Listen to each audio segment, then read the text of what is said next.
Alors aujourd'hui, je vais vous parler de Stanley Milgram. En fait, il a fait une expérience, aux États-Unis. C'est un psychologue qui est né en 1933 à New York, dans le quartier du Bronx. Un psychologue, reconnu social aux États-Unis. Il est principalement connu pour l'expérience du Milgram sur la soumission à l'autorité et l'expérience du petit monde. Alors c'est une expérience extraordinaire que je vais pouvoir, vous commenter parce que je trouve qu'il y a une similitude avec ce qu'on vit un petit peu aujourd'hui. Parce que c'est vrai qu'on se laisse un petit peu dominer quand il y a une sorte d'autorité. Alors, l'expérience de Milgram est une expérience, de psychologie publiée en 1963 par le psychologue américain Stanley Milgram. Cette expérience évalue le degré d'obéissance d'un habitant des États-Unis du début des années 60 devant une autorité qui juge légitime et permet d'analyser le processus de soumission à l'autorité. Alors imaginez, l'autorité, c'est tout ce qui est médical, tout ce qui est politique, tout ce qui peut être aussi religieux. Et notamment quand elle induit des actions posant des problèmes de conscience à ce sujet. Alors, l'expérience a suscité de nombreux commentaires dans l'opinion publique, ainsi que dans le milieu de la psychologie et de la philosophie de la science. Alors, ça a été vraiment en plus, ça a été inspiré, il y a eu un film, je crois, qui a été fait, en son honneur, qui est extraordinaire.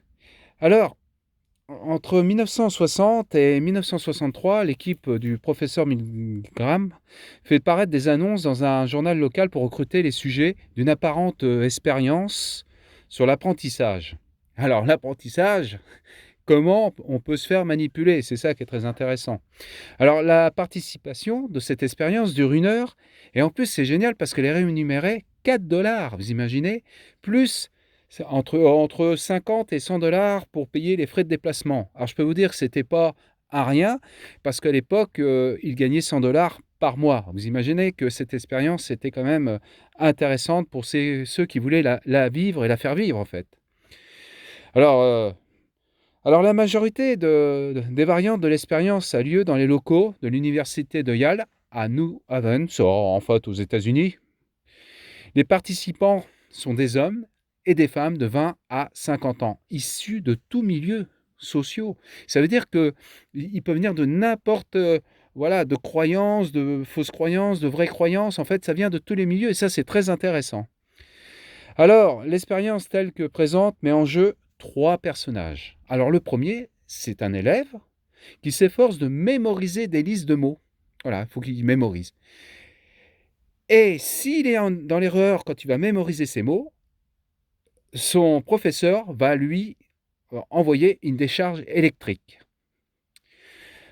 Alors, un enseignant, ce fameux enseignant qui dicte les mots à l'élève et vérifie les réponses, en cas d'erreur, il envoie une décharge électrique destinée à faire souffrir l'élève pour voir si cet élève arrive à mémoriser. L'expérimentateur, évidemment, qui est notre psychologue, qui représente l'autorité officielle, vêtu d'une belle blouse, technicien, voilà, qui apporte cette vérité, comme on voit dans notre société aujourd'hui, où on a l'impression que tous ces hommes d'État, tous ces hommes, voilà, ont eu cette vérité. C'est quand même incroyable, cette similitude. L'expérimenteur et l'élève sont en réalité 2 comédiens. Et oui, le psychologue, c'est un comédien, il fait un semblant, heureusement. Dieu soit loué, parce qu'il y a quand même des décharges électriques. Et évidemment, la victime qui n'arrive pas à mémoriser ou qui doit mémoriser, qui reçoit les décharges, c'est une comédie. Parce que ça serait invraisemblable, vu qu'il y a des décharges au départ, les premières décharges électriques que lui envoie, je dirais, cet individu sur l'élève. Ça commence par 15 volts et à chaque réponse, tous les 15 volts et jusqu'à 450 volts. Imaginez. Alors, l'enseignant, qui est le seul sujet de l'expérience réelle visant à étudier le niveau d'obéissance, encore à la soumission de l'autorité, se voit décrire les conditions de l'expérience portant sur la mémoire. On l'informe qu'un tirage au sort avec l'autre participant leur attribuera le rôle d'élève ou d'enseignant. On le soumet à un léger choc électrique, comme je vous disais tout à l'heure, de 15-45 volts pour lui montrer quel type de souffrance l'élève peut ressentir. Et pour renforcer sa confiance sur la véracité de l'expérience, une fois que le cobaye a accepté le protocole, un tirage au sort truqué est effectué qui désigne systématiquement comme enseignant. Bien sûr, le professeur lui-même, donc voilà, c'est lui qui fait l'expérience, mais la victime, c'est un comédien, donc le professeur, c'est celui qui est choisi d'extérieur pour bien définir, voilà, jusqu'à où ce professeur, enfin celui qui joue le rôle de professeur, jusqu'à où il peut aller. L'élève est placé dans une pièce distincte, séparée par une fine cloison, attachée sur une chaise électrique en apparence. L'enseignant cobaye est installé devant un pupitre muni d'une rangée de manettes et reçoit la mission de faire mémoriser à l'élève des listes de mots. À chaque erreur, l'enseignant doit enclencher une manette qui croit-il, envoie un choc électrique de tension croissante. Ça veut dire de 15 volts par 15 volts à chaque question. Alors, évidemment, on s'arrange toujours à ce que la victime, le comédien victime, puisse répondre des mauvaises questions, en règle générale, pour pouvoir augmenter les 15 volts, 30 volts, 45 volts supplémentaires.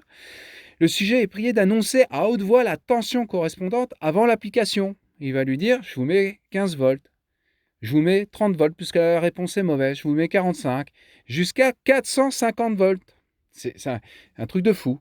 Les réactions au choc électrique simulées par l'apprenant, le comédien qui simule la souffrance à partir de 75 volts, il gémit.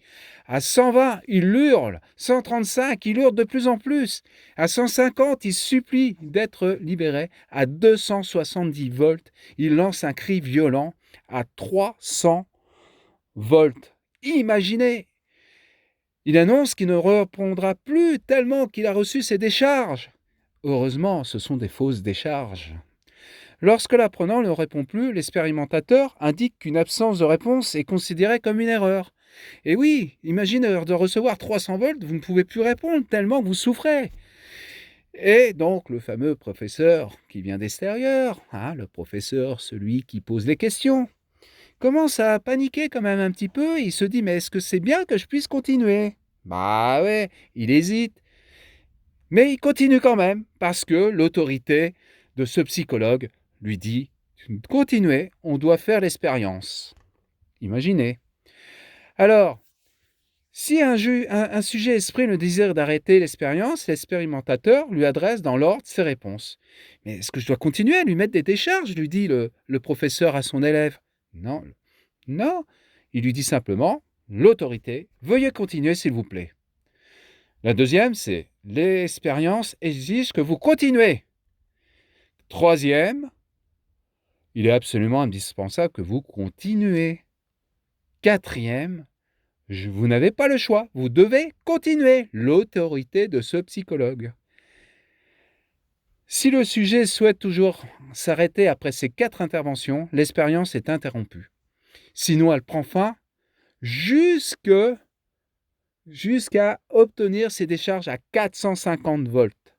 Alors, c'est quand même intéressant cette histoire, parce que définitivement, il y a eu 300, 400 personnes, je n'ai pas vraiment les chiffres exacts, mais il faut savoir que par l'autorité de ce psychologue, en désignant un professeur qui venait de la population et qui posait des questions à la victime qui était comédien, il y a eu 63% des personnes qui ont été jusqu'à 450 volts. Imaginez comment on peut se faire hypnotiser. Alors vous allez me dire, trop facile, je ne comprends pas ces gens-là, je ne peux pas comprendre que ces gens n'ont pas pu s'arrêter avant. Mais je crois que si on ne vit pas cette situation, si on n'est pas à la place de cette situation, si on n'est pas à vivre ce que ce professeur a infligé, ce professeur qui vient de la population, qui a infligé à cette victime dans cette expérience, qui ne savait pas du reste, ce professeur, que c'était une supercherie, et pour voir jusqu'à quel niveau que les gens pouvaient se faire vraiment gruger et hypnotiser. Et je crois que ce qui se passe en ce moment, à force de répéter et d'avoir une autorité, que notre conscience, on perd notre conscience parce que on pense qu'on a tellement peur, manque de confiance en nous-mêmes, peur tellement perdre d'éléments, perdre qui on est, de ne pas savoir, qu'on a même peur de ne pas prendre en fait, on a peur de prendre nos responsabilités. Quand il y a une autorité, ça veut dire que l'autorité va prendre votre pouvoir et votre responsabilité. Et la preuve, quand dans cette expérience, je vous disais que ce psychologue qui disait au professeur, avec le faux élève, évidemment, quand il a insinué, il disait « Veuillez continuer, s'il vous plaît ». Il répétait les phrases. L'expérience exige que vous continuez. Vous voyez, c'est inculqué dans la personne. Il est absolument indispensable que vous continuez. Vous n'avez pas le choix, vous devez continuer. Je suis l'autorité, je sais ce que je fais. C'est comme aujourd'hui, nous pouvons dire qu'il y a des personnes dans ce monde qui croient ou qui disent « je sais, on sait ce qu'on fait, donc vous devez faire ce qu'on fait ». Et en fait, les gens ont tellement peu confiance en eux-mêmes qu'ils n'ont plus leur pouvoir. Et pourtant, il y a une partie dans l'humain où on a une conscience. Imaginez de vous dire, parce que la personne n'a pas répondu aux bonnes questions, consciemment d'aujourd'hui, de maintenant, est-ce qu'aujourd'hui, on serait capable de dire, on va l'électrocuter à 450 volts? Non, c'est pas concevable dans la conscience. Mais sous forme d'une blouse blanche ou sous forme d'une couronne ou sous forme d'une autorité et par des phrases répétées, comme là quand on voit toutes ces phrases qui sont répétées toute la journée du matin au soir, vous vous apercevez que inconsciemment, vous faites confiance à l'autorité et même si cette autorité est dans l'erreur. La preuve, dans cette expérience, ce psychologue a voulu euh, expérimenter en disant que l'être humain peut se faire influencer par la répétition de phrases et que l'être humain, par manque de conscience, manque de confiance, manque de voilà, n'est pas dans son intériorité, n'est plus lui-même, se fait influencer très. Mais c'est quand même, tout de même, c'est très grave quand même. Vous voyez ce que je veux dire? Et donc aujourd'hui, le message que j'essaye de vous passer, c'est qu'aujourd'hui, on est dans une nouvelle ère, voilà, un nouveau cycle, et il est temps de réfléchir par vous-même et de ne plus écouter les autorités. La preuve, toute bonne foi, cette personne qui électrocute sa victime, il pensait vraiment que c'était une réalité, il pensait vraiment que l'autorité avait raison. Donc voilà, c'est ce message que je voulais vous passer et j'ai trouvé ça extraordinaire et j'ai l'impression que c'est ce que nous vivons actuellement, la preuve, quand on voit la conscience des personnes d'il y a un an qui avaient quand même toute cette réflexion d'être ce qu'ils voulaient être et on a eu une influence totale et les gens ont complètement inversé. Bon, ce qui est très intéressant, je disais, on est dans un nouveau cycle. Et heureusement que nous avons des nouvelles consciences, un nouveau réveil qui se fait. Et je pense qu'il faut aller dans ce réveil pour vous permettre d'être vous-même. Voilà le message que je voulais vous passer.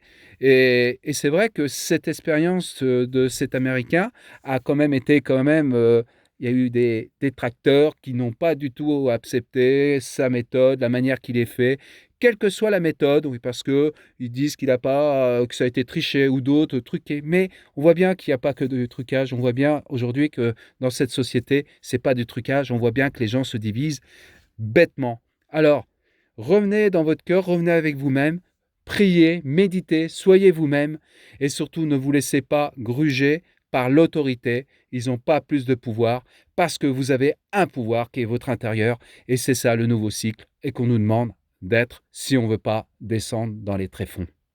Voilà mes amis. Alors, je dirais, n'hésitez pas à partager parce que c'est super. Je trouve que c'est une belle expérience. Et puis, je referai des vidéos. Vous partagez, likez parce que ça fait monter l'algorithme. Abonnez-vous. J'ai besoin de tout ça pour pouvoir passer des messages pour ceux qui aiment. Évidemment, ceux qui n'aiment pas peuvent me mettre quand même un pouce parce que ça fait monter l'algorithme. Bon, c'est une blague. Allez, tout le bien à tous et je vous dis à bientôt.